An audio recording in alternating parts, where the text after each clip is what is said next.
во тие преговори помеѓу Република Македонија и Република Бугарија е одлучено дека името ВМРО, дека партијата ВМРО е дел на таа заедничко македонско-бугарска историја. Ако биде така одлучено, што ќе се случи? Што славиме на 23 октомври? Македонски, бугарски или заеднички празник? Ако тие ни го проблематизираат 2 август, кој е чист празник, тога што ќе се случи со 23 октомври, кај што еден голем дел од основачите се декларирале како бугари? Например, господин Татарчев. Сега ќе треба да се убедуваме дека господин Татарчев не е бугарин. Сега ќе треба да се убедуваме или да се докажуваме дека господинот Данчо Михајлов не убира како бугарин. Тие се декларирани бугари. Тие биле начело на таа организација. И ако таа организација ја третираме како николец на македонското револуционерно движење, тога се поставува прашањето зашто се борело тоа револуционерно движење?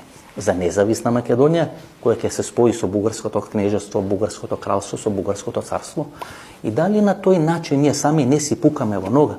Ако Ванчо Михајлов е бугарин, а не бугарофил, ако Христо Татарчев е бугарин, а не бугарофил, тога што де факто славиме ние на 23 октомври?